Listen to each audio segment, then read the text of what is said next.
L'écho, c'est clair sur BFM Business. Fabrice Lundi reçoit les décodeurs de l'écho.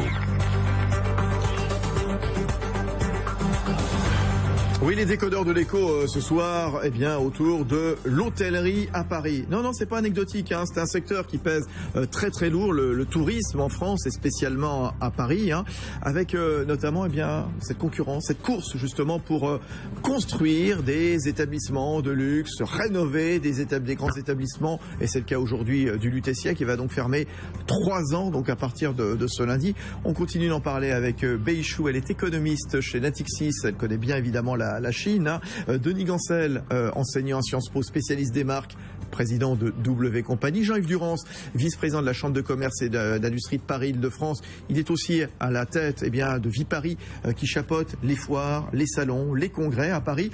Christophe Allot, c'est le directeur général France du grand groupe mondial Accor. Et puis Georges Panayotis qui est avec nous. Bonsoir. Bonsoir. C'est notre décodeur de 20h, PDG de MKG Group, un groupe de cabinets de conseil en hôtellerie. Oui, le Lutetia, voilà, un petit peu de nostalgie, de tristesse probablement pour beaucoup. C'est fermé provisoirement, 3 ans donc, peut-être avant de rouvrir une nouvelle histoire, longue histoire pour le Lutetia. Il était cet après-midi, Jean-Baptiste Huet, donc boulevard Raspail dans le 6e arrondissement, son reportage. L'hôtel Lutetia voit le jour à Paris en 1910 à l'initiative de Madame Boussicot, la propriétaire du Bon Marché, qui souhaite à l'époque que ses clientes venues de province puissent séjourner dans un établissement tout proche. Après plus d'un siècle d'existence, l'hôtel Art Déco, qui a abrité notamment Picasso, André Gide ou encore Coluche, qui jetait des yaourts par les fenêtres, ferme ses portes ce soir pour 3 ans de travaux. Une grande partie de l'hôtel classé monument historique sera conservée. L'idée n'est a priori pas d'en faire un palace. Le groupe israélien Arlov, propriétaire des lieux, devrait débourser entre 80 et 100 millions d'euros, une grosse somme pour un établissement qui fonctionne finalement comme une grosse PME avec ses 30 millions de chiffre d'affaires annuel. En tout cas, l'atmosphère était lourde cet après-midi, le grand salon désert, le bar vide. Un homme est mieux placé que les autres pour parler du Lutetia, c'est Robert Clergerie, fondateur de la maison de chaussures Clergerie, un des rares Français à avoir vendu des bottes à Michelle Obama. Voilà 30 ans qu'il vit au Lutetia lorsqu'il est à Paris. Il a le cœur gros, mais cette cure de jouvence est pour lui indispensable. Je crois que ce qui est bien qu'on refasse les chambres, parce que certaines sont quand même un peu vis-à-vis d'une clientèle étrangère. Je voudrais pas que l'on considère Paris comme un pays, comme une ville sous-développée. Et je dois dire que les douches ou l'air conditionné, c'était plutôt aléatoire comme fonctionnement. Il y a vraiment besoin, et je dis depuis quelques années que je viens ici pour le rez-de-chaussée et pas pour l'étage. Le Lutetia est en fait très emblématique de ce qui manque à Paris. Nous avons une offre bon marché foisonnante, en face de plus en plus de palaces très haut de gamme, mais il manque une offre intermédiaire. C'est en tout cas ce que souligne Jean-François Rial, le PDG de Voyageurs du Monde. Ça arrange bien tous les hôteliers de ne pas avoir à se casser la tête et d'avoir des taux de remplissage à 93% sans se fatiguer. Mais on a besoin de chambres à 300 € la nuit, un peu sympathiques, chaleureuses. Parce que dans l'hôtellerie, entre guillemets, créative de charme intermédiaire, vous avez tous les styles. Le bling-bling, le chaleureux, le petit, le design, le moderne, l'hôtel boutique. À Paris, là-dessus, on est quand même vraiment très, très, très faible. Un hôtel, c'est aussi et surtout des hommes et des femmes. L'essentiel des 211 salariés devrait rester sous contrat pour revenir dans 3 ans. En attendant, cet après-midi, c'était l'heure des photos souvenirs pour une partie du personnel. Photos souvenirs, il y était donc pour BFM Business, Jean-Baptiste Huet pour les décodeurs de l'écho. Alors, Georges Panayotis à la tête de MKG Group, un hôtel comme le Lutetia, 3 ans de travaux, ça coûte combien à rénover ? Ça coûte beaucoup d'argent, à peu près 150 à 70 millions. Ça dépend effectivement des surprises qu'on risque de trouver dans cet établissement. Je vous signale qu'un grand hôtel vit par ses sous-sols. Donc il faut vraiment tout restructurer, et en particulier ces sous-sols qui n'ont pas été, rénovés depuis maintenant plus de 100 ans. Le sous-sol dans lequel on met la chaufferie, le spa, le spa. Absolument, beaucoup de choses. L'idée, c'est de construire en effet une piscine, un spa, donc dans cet hôtel Lutetia qui actuellement a un chiffre d'affaires de 30 millions d'euros annuel. Et vous nous disiez donc 150 millions de rénovation. Qu'est-ce qui va changer ? Allez, qu'est-ce qu'on garde ? Qu'est-ce qu'on jette dans un hôtel comme le Lutetia ou ailleurs, parce qu'on rentre dans les coulisses un peu de la rénovation avec vous, Georges Panayotis. Alors, on garde son emplacement et on jette le reste. Je pense que effectivement, l'emplacement du Lutetia est magnifique. La marque, Georges. Et la marque, on ne sait pas encore. C'est peut-être que ça peut changer. Mais il est vrai que en soi, le Lutetia est une marque. L'emplacement est une marque. Maintenant, il peut s'endosser à une autre enseigne internationale également.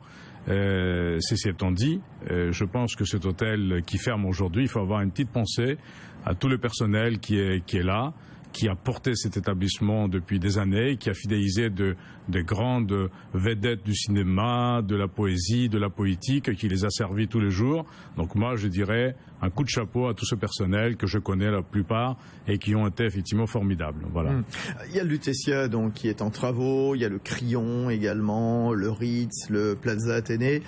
C'est quoi le cahier des charges donc pour un grand établissement, un 5 étoiles ou un palace donc en 2014? Voilà, qu'est-ce qu'on met en priorité? Quels sont les souhaits de la clientèle? Alors, je crois que le palace, par définition, ou même les hôtels maintenant à partir de 5 étoiles, 4 et 5 étoiles, doivent surprendre et surtout marquer terriblement le souvenir de gens qui voyagent et qui viennent effectivement passer quelques nuits dans l'établissement. Il suffit plus effectivement simplement de répondre au niveau de besoins basiques. Il faut aller au-delà, il faut le surprendre et il faut aussi lui laisser un souvenir. Et je pense que aujourd'hui, c'est ce qui se passe dans beaucoup des établissements, mais il faut aussi que l'ensemble de l'offre puisse être à la même hauteur le plus rapidement possible. Beishu, 100 millions de Chinois qui vont voyager dans le monde cette année. On va passer la barre des 100 millions, clientèle de plus en plus exigeante. Qu'est-ce qu'ils demandent? Ce qu'ils demandent, c'est ce qui a été très très très bien dit. Ils cherchent à avoir un souvenir qui marque dans leur vie. Il faut quand même dire que les Chinois touristes, je ne parle pas des voyageurs d'affaires, qui se déplacent, ils viennent peut-être en Europe une fois dans leur vie. Bon. Après, s'il y a un Chinois sur 100 qui vient en Europe une fois dans leur vie, ça fait déjà une masse considérable. Et ça, c'est très important. C'est bien qu'ils voient la Tour Eiffel, mais c'est aussi très bien qu'ils soient bien hébergés. Et donc tout ça, c'est un ensemble. C'est pour profiter de la vie à la française, pour voir l'art à la française, enfin beaucoup de choses. Et c'est là où on peut les surprendre. C'est là où aussi on peut vraiment apporter un très beau souvenir à tous ces Chinois qui voyagent en Europe. Christophe Allot, directeur général France de Accor. Vous avez donc 4 hôtels 5 étoiles à Paris. Il y a 3 Sofitel, Scribe, Faubourg, Arc de Triomphe, un Pullman 5 étoiles également à la Défense. À venir également l'hôtel Molitor, donc qui va bientôt ouvrir donc en 2014, au mois de mai, donc dans quelques semaines. Comment se fait la différence par rapport aux autres grands groupes? Qu'est-ce que vous mettez lorsque vous rénovez, lorsque vous reconstruisez même? Alors, je pense qu'il y a tout ce qui est lié aux standards internationaux en termes de digitalisation, de web, d'équipement Wi-Fi, de connectivité de l'hôtel. Il y a tout ce qui est lié au bien-être, avec des fitness, des spas, très souvent dans cette catégorie d'hôtels. Et puis, il y a quelque chose qui est méconnu, on parle d'hôtel, mais c'est la restauration. Dans ces hôtels-là, le luxe et le très haut de gamme, entre un tiers jusqu'à 50% du chiffre d'affaires peut être lié à la restauration. Donc les concepts de F&B, de food and beverage, sont très très importants. Le restaurant, le room service, le petit déjeuner, le bar et toutes les périphéries. Si je prends 2 exemples, on met le même soin et même peut-être plus de soin encore dans les concepts de restauration que dans les concepts de chambre. Et on fait très très attention à ça en travaillant avec des grands designers. C'est Yannick Aleno qui va nous aider sur Molitor.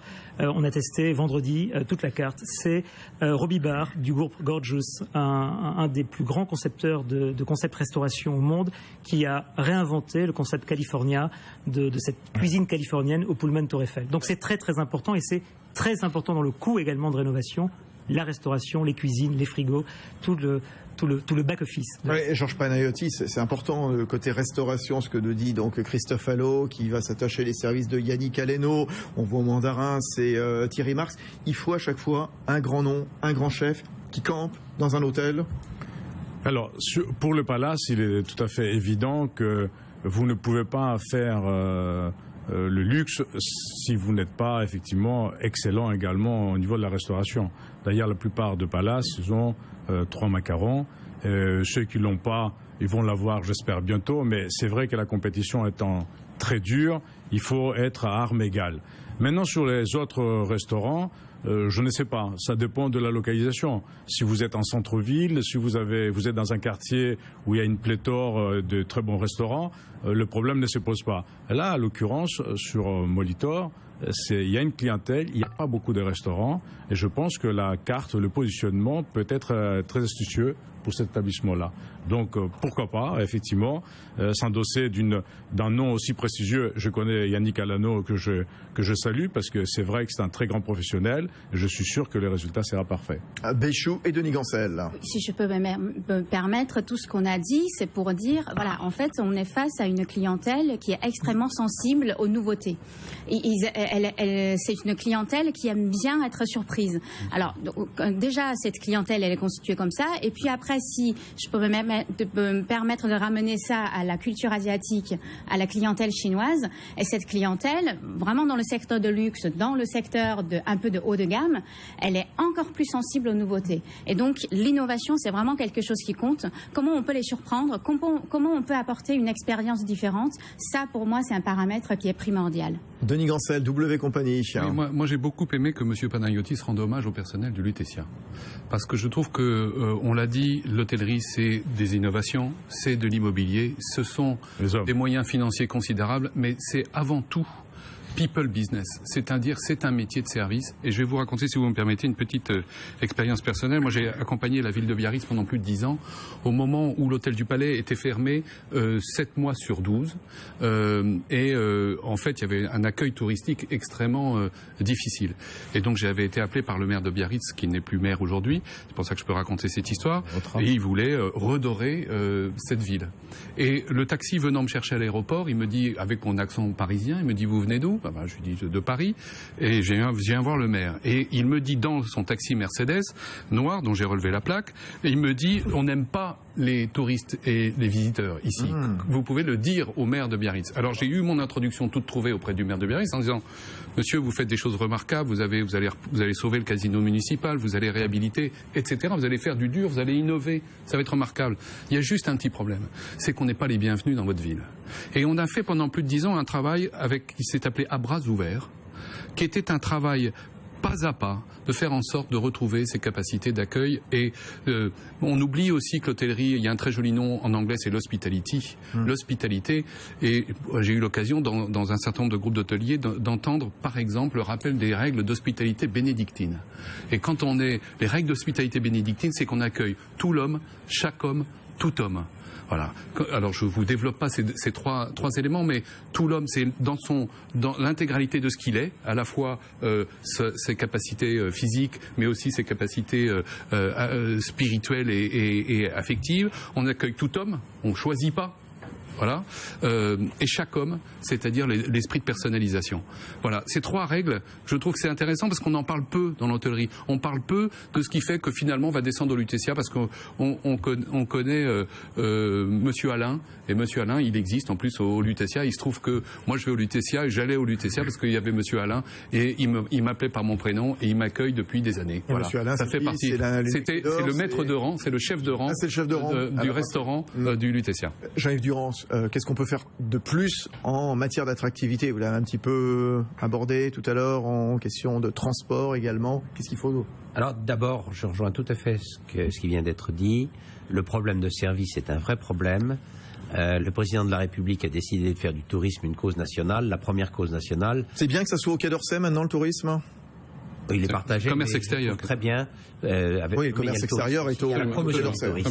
Le fonctionnement interne étant là.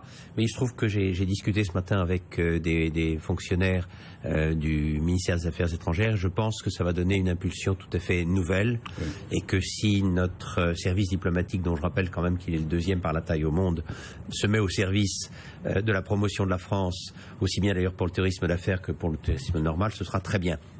Mais le premier point, c'est la qualité de notre peuple de considérer que le service est noble et que ça n'est pas de la servitude.